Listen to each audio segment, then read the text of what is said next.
Hi, my name is Jessica and welcome to my channel. In this video, I'll be sharing week 1 of the ultimate 1-month road trip itinerary for exploring the breathtaking South Island of New Zealand.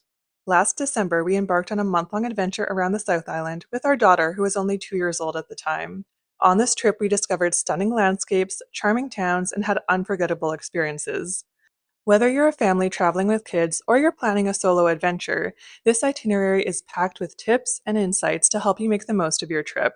My husband and I are avid travelers. Combined, we've been to over 65 countries, and New Zealand is now one of our favorite places we've gotten to explore. I highly recommend putting New Zealand at the top of your bucket list if it isn't already. So enjoy the journey as I take you through week 1 of the perfect New Zealand itinerary, from the vibrant city of Christchurch to the serene beauty of Lake Tekapo and beyond. We are based in Canada, so getting to Christchurch, New Zealand involved more than 24 hours of travel. Naturally, we were jet lagged upon arrival. When traveling long distances with young kids, I recommend keeping expectations low for the first few days and avoiding overly ambitious plans. After landing in Christchurch, we picked up our rental vehicle and headed to our Airbnb. Staying in the downtown area was ideal because it allowed us to walk to various attractions easily. Booking accommodations with separate bedrooms is also a lifesaver when traveling with kids, and I found that larger accommodations were quite affordable in New Zealand. That evening, we kept it simple by heading to Countdown, a local grocery store chain, to stock up on essentials. An early bedtime was much needed. For your first full day in New Zealand, you'll be exploring Christchurch. I recommend heading to the ocean to start your day. We had brunch at Brighton Beach House, where the food was delicious. I had the salmon eggs benedict, and my husband had eggs on toast. They even had an indoor play area for small children. Afterward, we drove to the New Brighton Pier. Despite the gloomy weather, we enjoyed walking to the end of the pier and exploring the nearby park, where our daughter had a blast. Next, you need to visit Riverside Market in downtown Christchurch. The market is a vibrant spot filled with food stalls, shops, and holiday decorations if you are there in December. Coming from Canada, it was a treat to experience December without freezing temperatures or snow. I highly recommend spending some time admiring the Avon River that flows through the center of the city. You can do a fun activity called punting on the Avon. It's a 30-minute sightseeing ride on a small boat with an informative tour guide. We also explored New Regent Street, which is a colorful pedestrian mall, and Cathedral Square. My daughter loved watching the tram go by. You can do a hop-on, hop-off tram tour where you can learn all about the history of Christchurch. Another must-see spot is the Christchurch Botanic Gardens, a stunning area with flowers, plants, and plenty of space for kids to roam. We drove here in the afternoon after my daughter had her nap. If you are looking for more activities to do, there is the Christchurch Gondola, where you get gorgeous views of the city, Littleton Harbour, the Southern Alps, and the Pacific Ocean. There's a cafe and walking trails at the top. Another cool attraction we didn't get to was the International Antarctic Center, where you can see various Antarctic exhibits and even little blue penguins that have been rescued. I'll leave links to all these activities in the description. For dinner, we ordered from Himalaya's Indian restaurant, which was both convenient and delicious. On day 2, you'll want to head towards Lake Tekapo. The drive from Christchurch to Lake Tekapo takes about 2 hours and 50 minutes. We grabbed breakfast at Downtown Bagels at Riverside Market before setting off. Along the way, you'll want to stop at Rakaya Gorge to admire its stunning icy blue waters. It's fed by high rain and snowfall in the Southern Alps. If you have more time, the Rakaya Gorge walkway is a moderately challenging 10.4 kilometer or 6.1 mile out and back trail that takes you along the stunning gorge.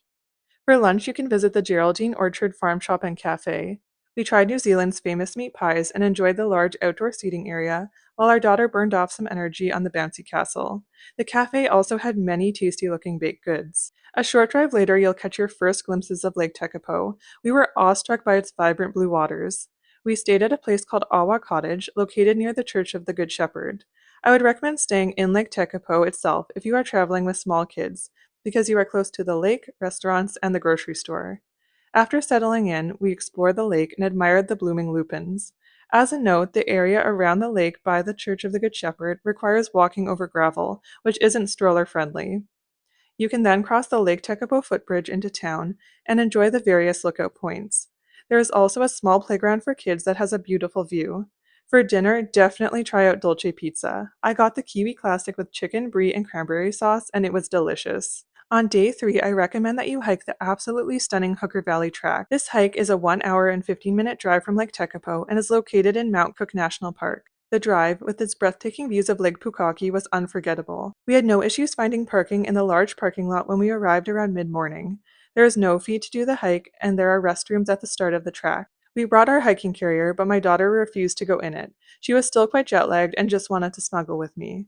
Luckily, we had our soft Ergo Baby carrier with us. Hooker Valley Track is an out-and-back trail that's 6.2 miles or 10 kilometers in total length and has about 100 meters in elevation gain, so it isn't too strenuous.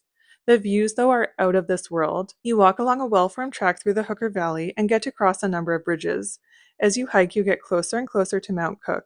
My toddler actually slept on me for most of this hike, so I was able to just take in all of the gorgeous views. On the way back to Lake Tekapo, we stopped at New Zealand Alpine Lavender, the largest organic lavender farm in the southern hemisphere. The fields were beautiful, and we also enjoyed some lavender ice cream. For dinner, you need to try the Better Batter NZ.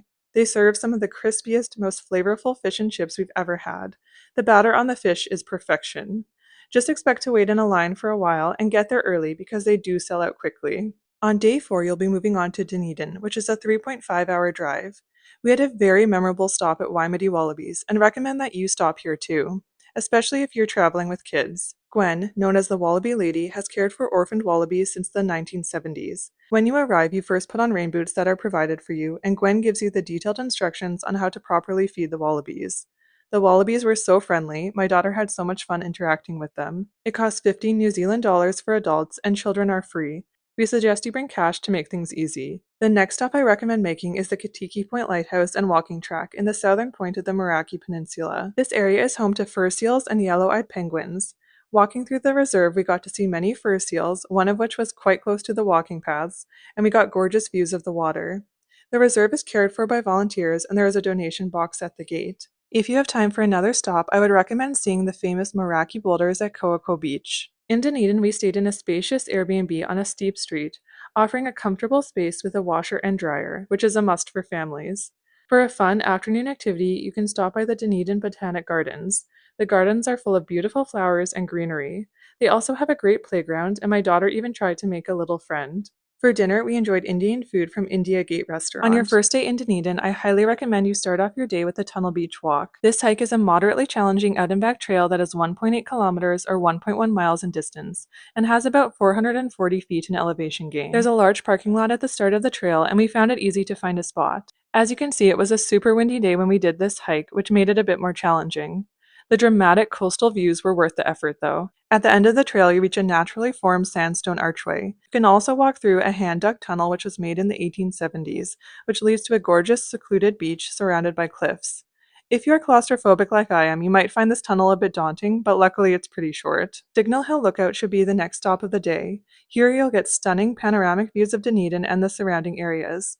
Be sure to check out nearby Baldwin Street, which is the steepest residential street in the world. If you're looking for a sweet treat after a busy morning, Patty's and Cream Diner is the place to get some delicious ice cream. In the afternoon, you could visit Lanark Castle, or do a guided penguin viewing tour along the Otega Peninsula, or see the wildlife at the Royal Albatross Center. I'll leave links to these activities below. Our daughter was not interested in doing any type of long drive in the afternoon, so we decided to stay closer to our Airbnb and do the Ross Creek Reservoir Forest Walk. This is a popular hiking, running, and walking area. We passed lots of other people and families out on the trails. It's a beautiful loop trail that's about 3.7 kilometers or 2.3 miles in length and about 330 feet in elevation gain. On this hike, we got to see the Ross Creek Reservoir, a few ducks, and even got to cross the stream. Though we ended up getting slightly lost on this trail, it added to the adventure. We ended this day just hanging out at our Airbnb and having an early bedtime.